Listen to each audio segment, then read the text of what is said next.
Nous continuons notre étude sur la foi. On a encore des sujets à voir. Puis, même des fois, ça semble qu'on a déjà parlé un petit peu sur une affaire, puis qu'on revient encore, puis qu'on a de l'air à se répéter. Qui a changé sa recette de pâté chinois depuis qu'il est au monde? Règle générale, on met toujours les mêmes ingrédients dans le pâté chinois. Mais c'est jamais pareil. Des fois, on change les épices, mais en général, il y a des patates, il y a de la viande, puis il y a du blé d'Inde. En général. Puis, on aime toujours ça d'en manger. Quand on lit la Bible et qu'on s'aperçoit, mais il me semble que je le sais déjà ce qui est là. C'est pas grave. C'est toujours bon de manger du pâté chinois. Même réchauffé, il est bon. Mais la Bible, c'est la même affaire. Quelqu'un qui lit la Bible assidûment, puis en lit à tous les jours, qui lit une portion, c'est pas long que tu as passé à travers. Qu'est-ce qu'on fait quand on a fini de la lire?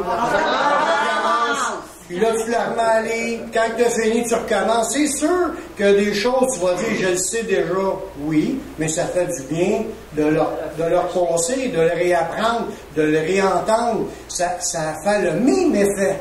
Chaque fois que vous mangez du pâté chinois, ça vous nourrit, puis vous avez plus faim après avoir fini votre assiette. Vous remarqué? Oui.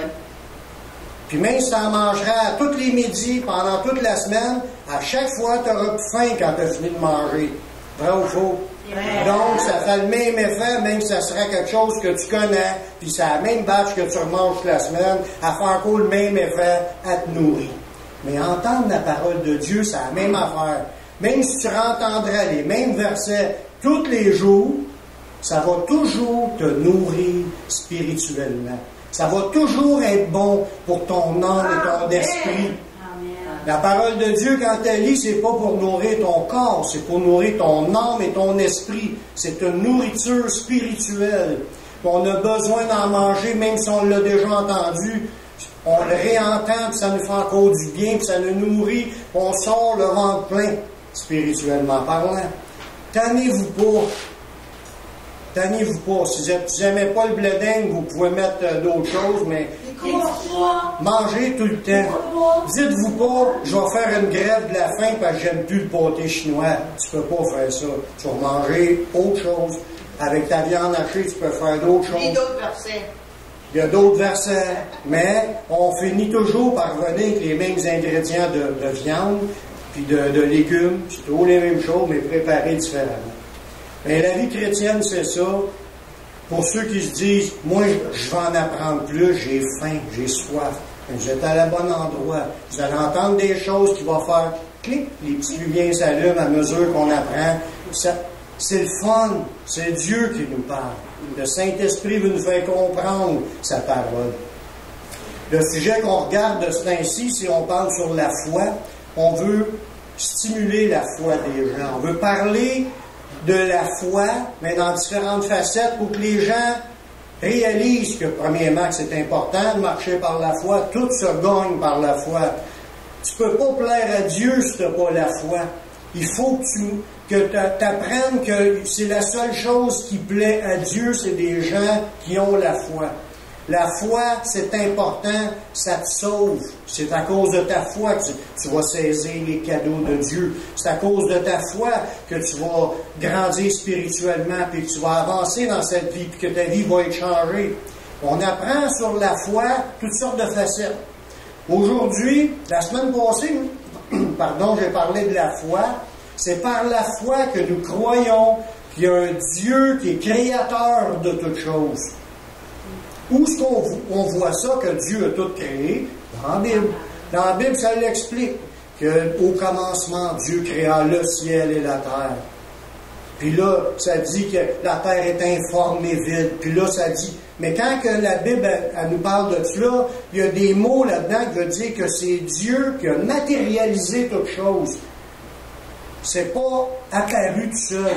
C'est pas un hasard. Il y a un créateur, un Dieu, un esprit qui est tout puissant, qui a décidé à un moment donné, paf, je matérialise l'univers. Il a décidé cela, puis il l'a fait. La preuve est là. S'il ne l'aurait pas fait, il n'y aurait rien. Fait que même s'il y a des gens qui essayent de vous dire que c'est des extraterrestres, ça n'a pas rapport. Même l'extraterrestre vit sur une planète, s'il y en a. Puis lui-ci, il est venu au monde à quelque part, puis qu'il va mourir, puis il a besoin d'une secoupe pour venir ici. Donc, il est mortel, puis il a besoin, lui-ci, de la vie. Puis s'il n'a pas son air dans sa capsule, il va mourir. C'est la même chose que nous, c'est une créature, c'est pas des créateurs. Moi, je vous parle de celui qui a créé toute chose avant qu'il y ait de quoi. Là. Il n'y avait rien, puis il a décidé de matérialiser l'univers. Tout, c'est tout apparu. Quelle puissance! C'est pas n'importe qui, ce Dieu-là. Puis ce Dieu-là, il a fait de décider, lui, de se révéler à ses créatures, mais tranquillement. Il dit, je ne ferai pas trop de tralala pour me montrer à tout le monde. Je vais me choisir un peuple parmi tous les peuples, puis c'est avec eux autres que je vais traiter, puis ça, c'est avec le peuple juif. Là, il a commencé à se révéler à Abraham, à Isaac, à Jacob. Puis là, il a commencé à expliquer. Après ça, le peuple a grossi, il était prêt en Égypte. Dieu dit, je vais descendre, je vais aller en Égypte, puis je vais sortir de là. Puis là, je vais montrer ma puissance. Puis il a manifesté des miracles comme il s'était jamais vu. Les 10 plaies d'Égypte. Les 10 plaies qui ont frappé le pays d'Égypte, puis que Dieu a étendu sa main avec des miracles que personne d'autre peut faire. Puis il a fait sortir le peuple, puis il a nourri ce peuple-là, puis il a les emmené dans la terre promise. Il y a toute une histoire là-dedans de faits qu'on peut aller lire dans l'Ancien Testament. Ce que je veux vous ramener ce matin, c'est que Dieu a choisi de se révéler. Et tout ce qu'il a enseigné comme révélation à ses prophètes, à Moïse, bien entendu, parce que Moïse, il parlait avec Dieu, il était sur la montagne, puis la montagne, des tremblements de terre sur la montagne, puis le volcan qui pétait, le feu qui pétait, la montagne, puis la voix de Dieu se faisait entendre à Moïse verbalement. Puis il a écrit, il a dit des paroles pour dire sa loi, les 10 commandements, plus les autres 613 préceptes de la loi. Il a dit tous les enseignements, puis ça nous a été laissé écrit. C'est tout encore là dans la Bible. Vous pouvez tout aller lire ça dans l'Ancien Testament. C'est vraiment incroyable. Mais Dieu a choisi de parler à des gens pour que ça soit écrit dans des livres, puis il a voulu qu'on apprenne à marcher par la foi. J'ai pas vu Dieu, vous avez pas vu Dieu, mais Dieu veut qu'on avance non par la vue, mais par la foi. Il veut qu'on ait confiance en ce qu'il a déclaré. Puis là, une fois que tu as la foi, tu vas voir la main de Dieu dans ta vie.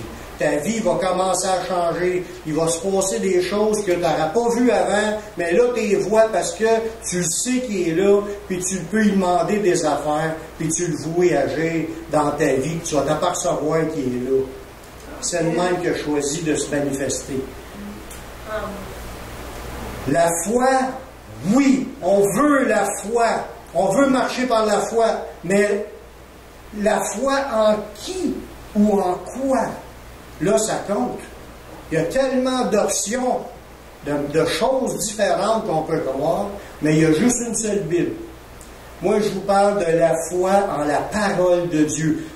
Le titre de mon message, c'est « Par la foi que nous reconnaissons que les paroles dans la Bible sont les vraies paroles de Dieu. » C'est par la foi. Si quelqu'un a des doutes sur la Bible, puis il dit « Oh, ça, c'est un livre écrit par les hommes », puis il garoche le livre, mais ils viennent de démontrer qu'il n'y a pas la foi en ce que Dieu a déclaré. Parce que c'est dans ce livre-là, la Bible, c'est dans ce livre-là qu'on sait qu'il y a un ciel, qu'on sait qu'il y a un paradis, qu'on sait qu'il y a un enfer, qu'on sait qu'il y a un jugement éternel, le lac de feu. C'est dans ce livre-là qu'on sait qu'on va tous ressusciter. C'est dans ce livre-là qu'on sait qu'il y a une manière d'être pardonné, c'est par Jésus. C'est le chemin pour être sauvé. C'est dans ce livre-là qu'on sait le chemin, qu'on sait ce qui va se passer après. Si je prends ce livre-là, je le garoche, puis moi je ne ferai pas ça.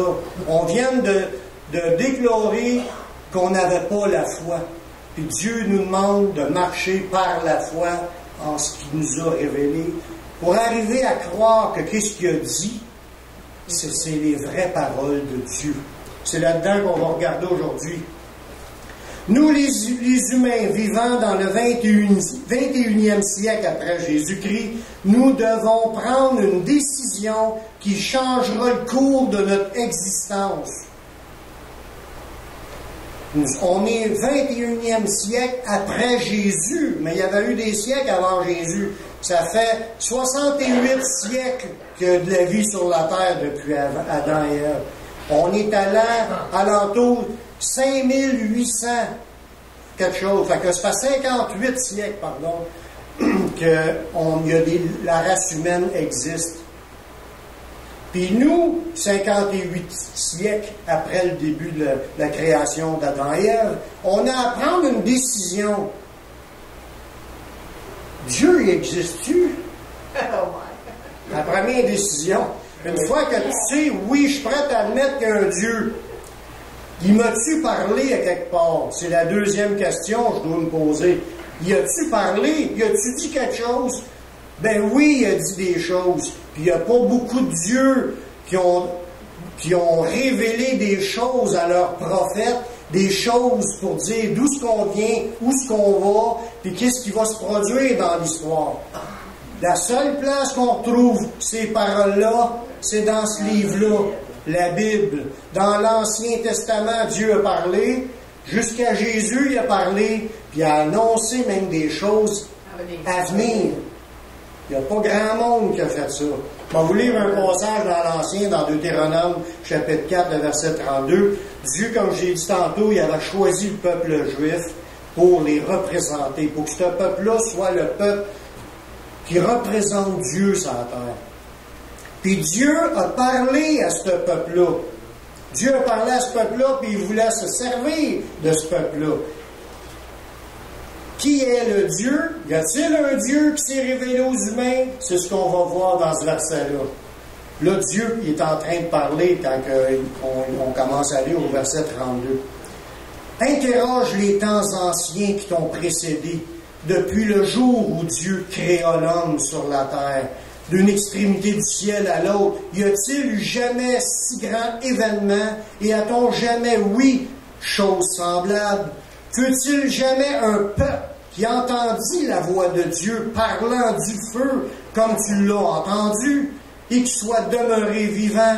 Fut-il jamais un Dieu qui essaya de venir prendre à lui une nation du milieu d'une nation par des épreuves, des signes, des miracles et des combats à main forte et à bras étendus et avec des prodiges de terreur comme l'a fait pour vous l'Éternel, votre Dieu, en Égypte et sous vos yeux? Tu as été rendu témoin de ces choses, afin que tu reconnaisses que l'Éternel est Dieu et qu'il n'y en a point d'autre. Amen. Du ciel, il t'a fait entendre sa voix pour t'instruire, et sur la terre, il t'a fait voir son grand feu. Et tu as entendu ces paroles du milieu du feu. Puis il a aimé tes pères, et il a choisi leur postérité après eux. Il t'a fait lui-même sortir d'Égypte par sa grande puissance. Il a chassé devant toi des nations supérieures en nombre et en force pour te faire entrer dans leur pays, pour t'en donner la possession, comme tu le vois aujourd'hui. Sache donc en ce jour et retiens dans ton cœur que l'Éternel est Dieu, en haut dans le ciel et en bas sur la terre, et qu'il n'y en a point d'autre. Parole de l'Éternel. Amen. Dans ce passage-là des Saintes Écritures, ça nous explique clairement que Dieu s'est réellement révélé à ce peuple-là pour leur montrer sa puissance. Quand le peuple, je ne sais pas si vous avez vu le film, les 10 commandements, ou si vous l'avez lu dans la Bible, dans l'Ancien Testament, le peuple était esclave en Égypte, faisait de la brique, puis là, il criait, il était maltraité, il était fouetté, puis tout, puis il pilait de la boîte pour faire de la brique. Puis il espérait que Dieu leur enverrait un sauveur, un libérateur, qui les sortirait de là, de l'esclavage, puis qui les amènerait dans un pays où ils pourraient vivre en paix. Mais il l'a fait. ce Dieu-là, le Dieu créateur de toutes choses, l'a fait. Il s'est révélé à Moïse, puis il a dit là, je t'envoie, tu vas parler en mon nom, je vais te dire ce que tu dois dire, puis fais ce que je vais te dire. Moïse y était, avec son bâton, il est allé parler au Pharaon, puis il dit, laisse sortir le peuple d'Israël, on s'en va 3 jours de marche, on va rendre un culte à notre Dieu. Le Pharaon, il trouvait ça drôle, il ne voulait pas laisser aller le peuple. Mais Dieu l'a forcé par 10 des plaies qui s'est produit dans ce pays-là, des choses qui ne s'étaient jamais vues. Aucun Dieu, premièrement, il n'en existe pas d'autres, Dieu il y en a juste un, mais il n'y a aucune histoire racontée par n'importe quelle religion qu'il y a eu un Dieu qui est venu pour sauver un peuple tout entier de l'esclavage. Puis Dieu l'a fait. Tu peux aller lire cette histoire-là dans l'Ancien Testament. Il a sorti le peuple juif avec des miracles puissants. Puis Dieu a manifesté sa puissance, puis il a sorti le peuple de plus d'1 million de personnes qui ont marché dans le désert pendant 40 ans. Puis Dieu les a nourris, les a donnés à boire, à manger, puis ils ont eu le linge qui ne s'usait pas pendant ces 40 ans-là. Dieu a manifesté sa puissance pour les nourrir dans le désert. Après ça, il leur a donné la terre promise. Puis là, Dieu leur a parlé ouvertement. Puis il leur a dit, voici ce que je veux que vous fassiez. Puis là, il leur a expliqué les choses. Ça nous est laissé par écrit, afin qu'on sache que Dieu est Dieu, que Dieu il est capable de nous parler. Puis il l'a fait. Nous, on ne l'a pas vu, on n'était pas là. Mais on le sait, par la foi. On croit que ce Dieu-là, il a réellement parlé, puis en lisant ses écrits, nous croyons que ses écrits sont vrais. Amen. Amen. C'est par la foi que des milliards de personnes sur la terre y ont accepté le message de la Bible comme étant la parole de Dieu. Des milliards de personnes depuis le début de la création du monde qui a marché par la foi, il y en a eu. Et depuis le temps de Jésus, du monde qui a marché par la foi en ce qui était révélé à travers Jésus, il y en a eu des milliards de gens qui ont cru. On n'est pas les premiers ici à Beauharnois. On est quasiment les derniers à l'apprendre. Parce que la fin est proche. Dans pas long, Jésus va revenir, puis la porte de la grâce va être fermée, puis le monde ne pourra plus être sauvé. Il faut accepter le Seigneur quand c'est encore le temps, là. Pas attendre, puis dire, je verrai ça, mais je suis vieux. Tu ne sais même pas si tu vas te rendre vieux. Puis tu ne sais même pas si tu vas être là demain. C'est aujourd'hui que tu l'apprends, bien c'est aujourd'hui qu'il est le temps de donner ta vie au Seigneur, puis de croire en sa parole, de t'attacher à lui. Mais des milliards de personnes ont cru que la Bible était la parole de Dieu, puis qu'ils l'ont défendue, cette Bible-là, ces écrits-là. On les a 2000 ans plus tard, encore intacts, dans un seul livre, puis des milliers, puis des centaines de milliers de personnes ont donné leur vie pour qu'on puisse l'avoir. Puis merci Seigneur qu'elle nous est parvenue, parce que sans cette parole, on n'aurait pas pu savoir comment faire pour être sauvé. Si on le sait aujourd'hui, c'est à cause de cet écrit-là. Dans 1 Thessaloniciens, l'apôtre Paul parlait à des gens de la ville de Thessalonique, et il leur dit, c'est pourquoi nous rendons continuellement grâce à Dieu dans ce qu'en recevant la parole de Dieu que nous avons fait entendre, vous l'avez reçue non comme la parole des hommes, mais comme elle l'est véritablement, comme la parole de Dieu qui agit en vous qui croyez. Voyez-vous, depuis le début, il y a du monde qui ont reçu cette parole-là comme étant la parole de Dieu. Puis ça change des vies. Ceux qui y croient, leur vie est transformée, changée, parce que c'est une parole qui est puissante. C'est par la foi que ces gens-là l'ont reçue. Ils ont cru. C'est ça qu'on cherche à développer aujourd'hui. Des gens qui veulent marcher par la foi. des gens qui vont croire ce que Dieu a dit, puis qui vont s'attacher à ce que Dieu dit, puis qui vont expérimenter ce que Dieu a dit par la foi. Amen. Amen. C'est par la foi que nous reconnaissons que son contenu est véridique. J'étais pas là quand Jésus est venu. Vous n'étiez pas là. C'est par la foi que je crois que l'histoire de Jésus est authentique.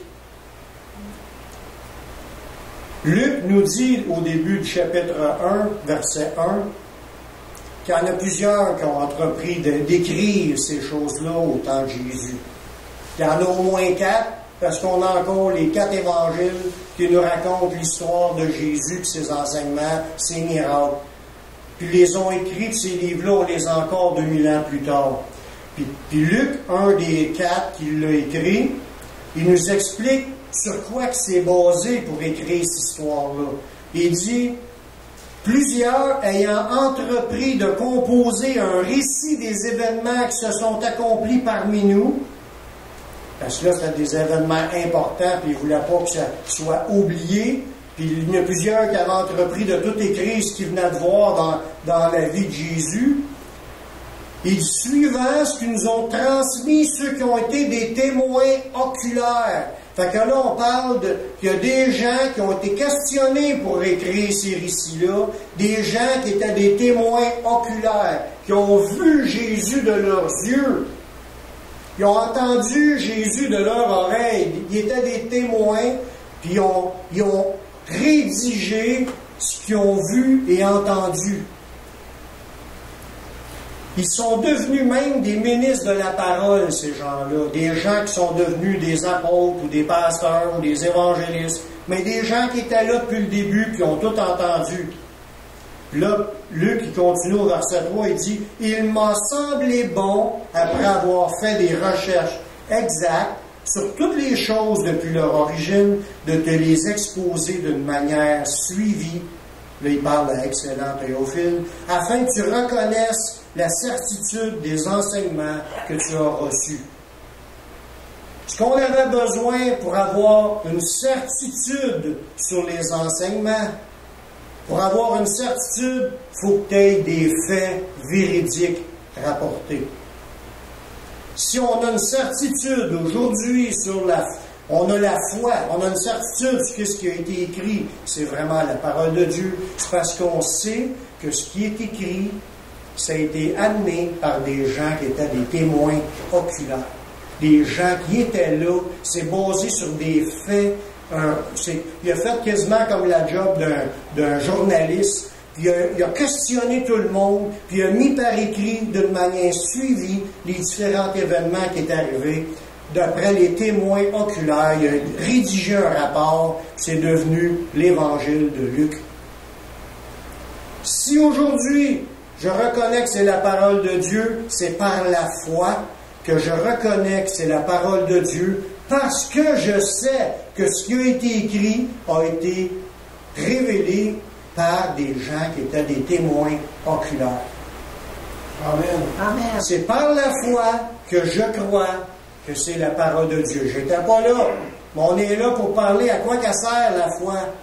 Mais la foi, c'est une assurance, une confiance que tu as intérieurement, en sachant que ce qui est écrit là, c'est des faits. C'est par la foi que nous reconnaissons que tout ce qui est écrit là-dedans va s'accomplir tel que ça a été dit, tel que ça a été écrit. Pourquoi? Parce qu'on a vu déjà des choses écrites, qu'on les a vues s'accomplir. C'est par la foi qu'on sait que toutes les autres qui s'en viennent vont s'accomplir tel que ça a été annoncé. Un disciple qui marche par la foi, mais c'est par la foi qu'on sait que tout ce qui est écrit là va s'accomplir. Si on sait qu'il y a la vie après la mort, y a-t-il quelqu'un qui est mort et qui est ressuscité? Non? Bon, mais donc on y va par la foi. C'est par la foi que je sais que Jésus est mort puis qu'il est ressuscité. C'est remontré à ses disciples. Puis qu'il l'a enseigné qu'il y avait une vie après la mort. Puis il y a plein de versets qu'il dit. Qu'est-ce qui va me prouver? Mais j'ai pas besoin de mourir puis de revenir pour savoir que ça existe. Par la foi, je crois que tout ce qui est écrit là va s'accomplir. Amen. Amen. Dans Matthieu 5, 17, Jésus nous a confirmé lui-même que tout ce qui est écrit là va s'accomplir. Il dit, croyez pas que je suis venu abolir la loi ou les prophètes. Je suis venu non pour abolir, mais pour accomplir. Car je vous le dis, tant que le ciel et la terre ne passeront point, il ne disparaîtra pas de la loi un seul iota ou un seul trait de lettre, jusqu'à tout soit arrivé. Tout ce qui a été annoncé dans la Bible va s'accomplir comme ça a été annoncé. C'est par la foi que nous reconnaissons que tout arrivera tel que ça a été annoncé. Amen. Un autre beau verset qui nous parle de la parole de Dieu, c'est par la foi que nous reconnaissons que la parole de Dieu demeure éternellement. 1 Pierre 1, 24 et 25. Ça nous dit, toute chair, les humains, toute chair sont comme l'herbe. L'herbe, quand elle pousse, passe la tondeuse et puis là. Ou le soleil paraît bien fort, là, puis il manque d'eau, là, elle meurt. Mais nous, on est comme de l'herbe. Toute sa gloire, c'est comme la fleur de l'herbe. L'herbe a poussé, sa gloire est là, c'est la fleur. L'herbe sèche, puis la fleur tombe. Mais la parole du Seigneur demeure éternellement. Et cette parole est celle qui vous a été annoncée par l'Évangile. C'est par la foi que nous reconnaissons que tout ce qui est écrit là-dedans, ça demeure éternellement. Pourquoi je le reconnais? Mais c'est parce que c'est Jésus qui le dit. Déjà, je peux remarquer qu'il y a des choses qui se sont accomplies comme ça a été annoncé, et à mesure qu'on va voir d'autres événements se produire, on arrive à la fin, il y a des événements qui sont écrits, qui vont arriver dans la fin, on va en voir de plus en plus, il y en a déjà qui s'accomplissent, là, ça nous annonce que la parole de Dieu est vraie. Amen. Puis il n'y a rien qui va disparaître, tout ce qui est là va s'accomplir tel que ça a été annoncé.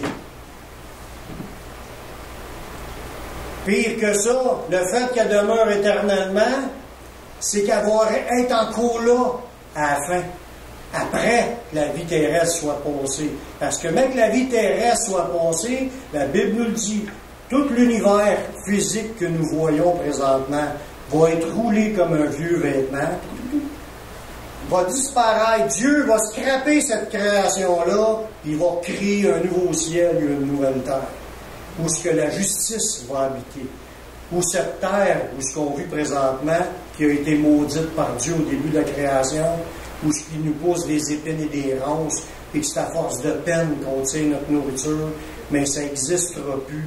Dieu va créer un nouveau ciel et une nouvelle terre, et la justice de Dieu, la bonté, l'amour, la joie, la paix, une vie dans le bonheur total, ça nous attend. C'est écrit, c'est annoncé, ça ne disparaîtra pas.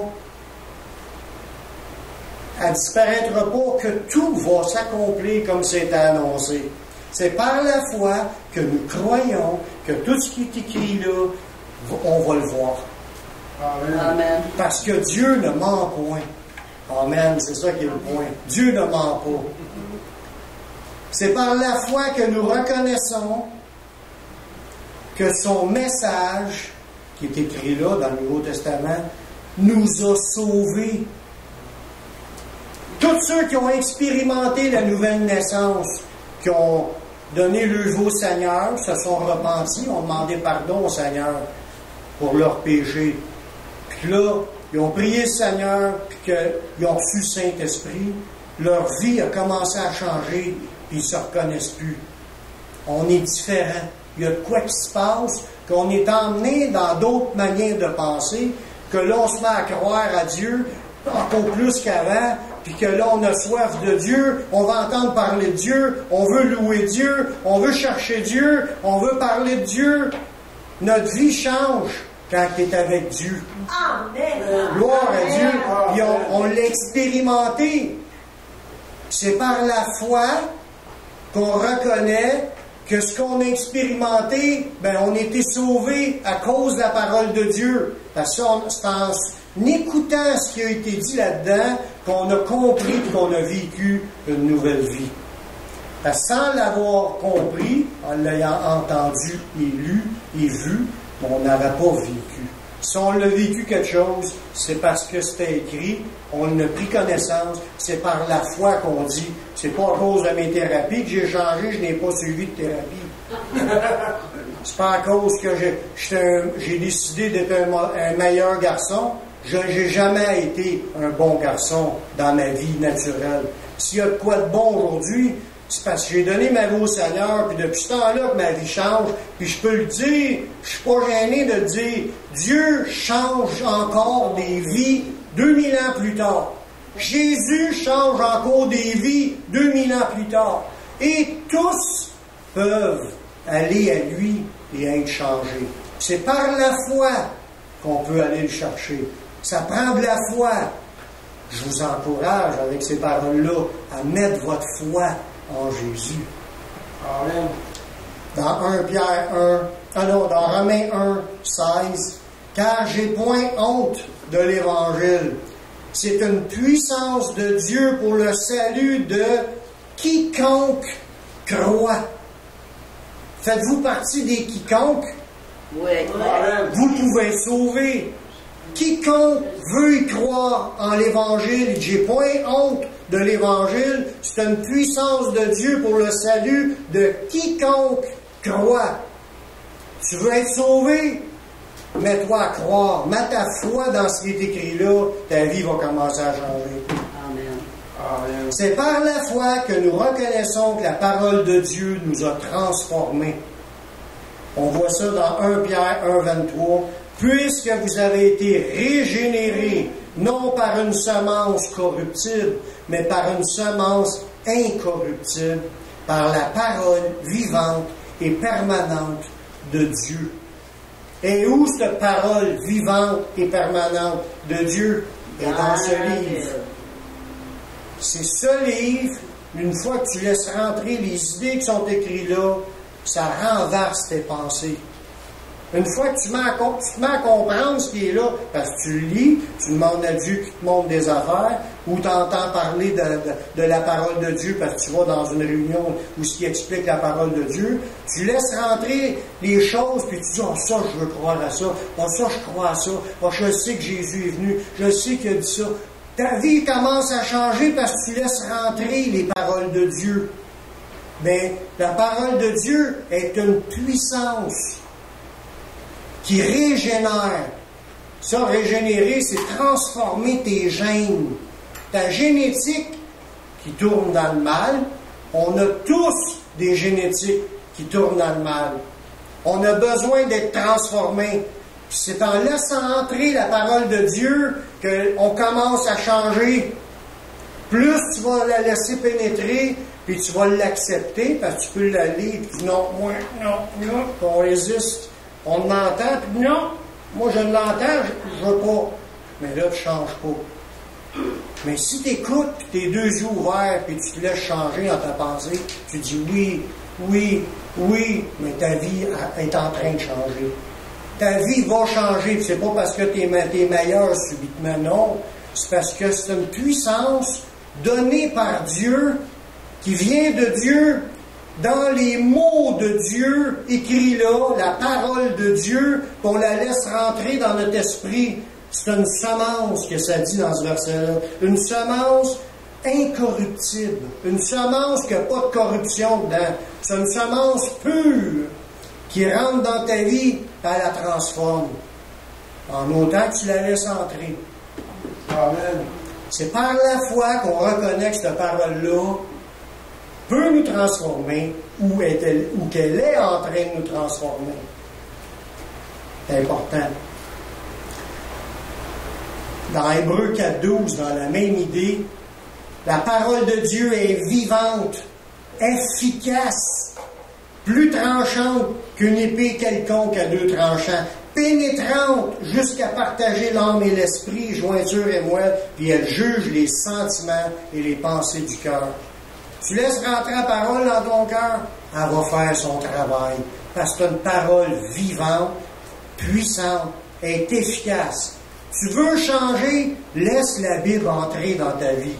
Laisse les pensées de Dieu entrer dans ta vie. Ça va renverser tes pensées humaines mauvaises, puis ta vie va commencer à prendre un nouveau sens. Tu vas vouloir changer de vie. Puis il y a des changements qui vont se faire tout seuls. C'est parce que c'est la parole puissante de Dieu. Le Saint-Esprit, c'est la parole de Dieu, puis il nous change nos pensées, il nous change notre orientation de vie. C'est par la foi que nous reconnaissons que son contenu nous nourrit spirituellement. Parce que, comme j'ai expliqué au début, on mange du pâté chinois, c'est bon, ça nourrit notre corps. Mange la parole de Dieu, ça va nourrir ton esprit. Mange la parole de Dieu, ça va nourrir ton esprit de parole, de puissance qui va changer ta vie. Amen. Amen. Jésus a dit dans Matthieu 4,4, il est écrit, l'homme ne vivra pas de pain seulement, mais de toute parole qui sort de la bouche de Dieu. C'est nécessaire pour notre survie spirituelle. C'est par la foi que nous reconnaissons que la parole de Dieu sert à nous faire grandir. Tu veux grandir dans la foi? Nourris-toi de la parole de Dieu. Au début, tu peux avoir une petite foi. Oui, je pense que je crois que Jésus est venu il y a 2000 ans. Tu as déjà une bonne partance. Il y a beaucoup de personnes qui disent, moi, je ne veux rien savoir. Mais si tu es ouvert, oui, je le crois, mais tu as une petite foi. Mais elle va grandir si tu laisses rentrer la parole de Dieu. Plus tu vas la lire, plus que ta foi va augmenter. Et plus que tu la nourris, plus qu'elle grandit, ta foi. Puis bien là, c'est par la foi que tu vas pouvoir reconnaître qu'elle sert à ce que tu grandisses. Y a-t-il un enfant qui n'a pas hâte d'avoir 18 ans? Ils ont tout hâte de grandir, les enfants. Le jour où je vais avoir 18 ans, ils veulent avoir leur liberté à 18 ans. C'est normal de vouloir grandir. Tu ne veux pas être resté petit et toujours te faire dire quoi faire. Tu veux être libre. Tu veux pouvoir vivre ta vie. Hein? Mais c'est la même chose. Tu veux connaître Dieu, mais tu veux aussi la liberté et tu veux aussi commencer à faire des choses pour Dieu. Tu as besoin de grandir spirituellement. Mais c'est en te nourrissant de la parole de Dieu que tu vas grandir et tu vas être capable par la suite d'expliquer aux autres comment ça marche parce que tu vas l'avoir expérimenté.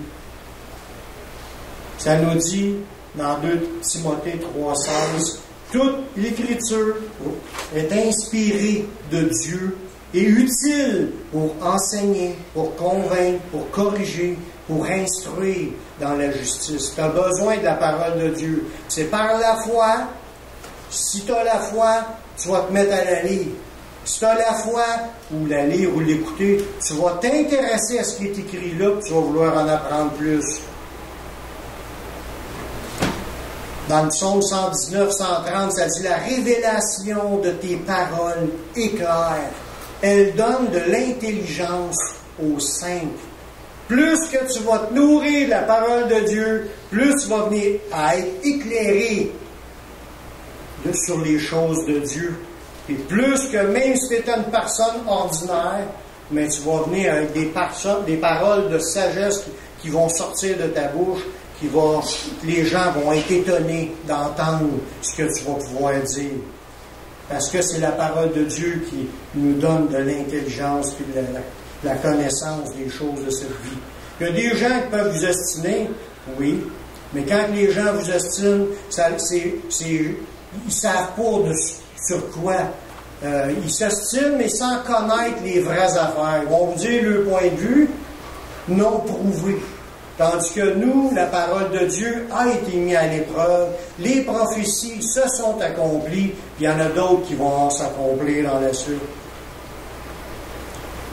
C'est par la foi que des enfants de Dieu se servent de la parole de Dieu comme un épée pour attaquer et pour se défendre. C'est ce que Jésus a fait. C'est servi de la parole de Dieu. Il est écrit. Il a répondu au diable. Le diable est en train de le tenter de tomber dans un péché, puis lui dit non. Il est écrit. Il sert de la parole de Dieu comme un épée. C'est par la foi qu'un enfant de Dieu va servir des versets, puis va, dans l'adversité, dans ses épreuves, dans ses problèmes, il va commencer à confesser des versets de la Bible pour s'en sortir. C'est un épée, la parole de Dieu. Dans Éphésiens 6, 17, ça nous dit « Prenez aussi le casque du salut et l'épée de l'Esprit, qui est la parole de Dieu. » C'est par la foi qu'on prend ces versets-là, qu'on combat contre l'ennemi. C'est par la foi que les pasteurs et les évangélistes utilisent la parole de Dieu pour amener des âmes au Seigneur. Pourquoi ils font cela? Parce qu'il n'y a pas d'autre place à conduire les gens. Si quelqu'un vous amène ailleurs que ce qui est écrit là, c'est un voleur et un brigand. Il vous amène à son chemin de perdition. Le salut est à l'intérieur de ce qui a été révélé là-dedans. Si quelqu'un veut vous amener dans d'autres idées, il veut vous égarer. C'est un aveugle qui veut conduire les aveugles, puis un aveugle qui conduit les aveugles vont tomber tous les deux dans le trou. Des faux docteurs. C'est des faux docteurs, des faux prophètes, des fausses religions. C'est annoncé que Jésus le dit qu'il y en aura à la tonne. Plusieurs faux prophètes, il a dit plusieurs, puis plusieurs, ça prend un S, on leur dit qu'il y en a plusieurs. Tandis qu'il y a juste une seule Bible. Les prédicateurs, c'est par la foi que les prédicateurs se prennent la Bible puis ils l'expliquent pour amener des âmes au salut. Amen. La parole de Dieu, dans Jérémie 23, 29, ça dit, ma parole n'est-elle pas comme un feu, dit l'Éternel, comme un marteau qui brise le roc? Ça prenait de quoi de fort pour briser mon cœur de pierre? Puis il y a juste la parole de Dieu qui pouvait le briser. Si ma vie a changé, c'est parce que, paf, j'ai entendu des versets, puis j'étais ouvert. Je voulais que ça change. Si j'aurais pu dire au gars, parle-moi plus, je veux pas en entendre. J'aurais pas commencé à lire la Bible, j'aurais pas commencé à aller dans une réunion où ce qui enseigne la Bible. J'aurais dit, moi, je veux rien savoir. Mais quand tu veux que ton cœur soit changé, tu y vas, tu t'exposes, tu dis, Seigneur, t'as-tu de quoi à me dire? Là, tu en entends des affaires qui viennent de là. Là, plus tu vas lire, plus que tu vas écouter, plus que tu vas aller dans des études bibliques, le Seigneur va utiliser tout ce que tu entends pour changer ta vie. Amen. Amen. Amen. Dernier verset. Affermissons-nous, attachons-nous à sa révélation dans sa parole, demeurons fermes, marchons par la foi, que ces paroles-là sont les véritables paroles de Dieu qui peuvent vous sauver. Dans Hébreux 2, le verset 1, ça nous dit, c'est pourquoi nous devons d'autant plus nous attacher aux choses que nous avons entendues. Où a-t-on entendu quelque chose sur Dieu? Ça vient de là. Tout ce qu'on entend vient de la parole de Dieu. C'est ça qu'il faut suivre. Il dit, attachez-vous aux choses que vous avez entendues, de peur que nous soyons emportés loin d'elles. Si c'est important pour toi d'être sauvé, si tu te dis, moi je veux y aller au ciel, mais il y a un ciel, il y en a un, c'est écrit là. Puis le chemin, c'est écrit là. Tu veux-tu rentrer au ciel? Enligne-toi. Laisse la parole de Dieu te parler. Sois ouvert à vouloir l'apprendre plus. Donne ta vie au Seigneur. Reconnais que c'est lui, Jésus, qui est le Seigneur, le Sauveur, qui est mort pour pardonner tes péchés. Accepte-le comme ton Sauveur. Repens-toi de tes péchés. Demande pardon au Seigneur. Puis dis au Seigneur qu'il vienne la changer. Puis le Seigneur, le Saint-Esprit, va se servir de sa parole. Puis il va changer ta vie. Je fais un appel s'il y en a qui veulent accepter Jésus comme leur Sauveur personnel. Qui se disent, moi, je veux que ma vie change. Je le crois que Jésus, c'est le Sauveur. Puis je veux le suivre. Je veux en entendre plus. Je veux marcher avec lui. Si vous le voulez, je fais une prière, puis vous pouvez le recevoir. Tout ce que vous avez à faire, c'est de le croire par la foi que vous êtes devant Dieu, que vous êtes des pécheurs, que vous avez besoin de Jésus pour être pardonné. Si vous reconnaissez ces choses-là, mais vous êtes déjà des candidats pour être sauvés. Tout ce que vous avez à faire, c'est de plier le genou devant Jésus et de dire, oui, Seigneur, j'arrête, je veux changer de vie. Je veux être changé.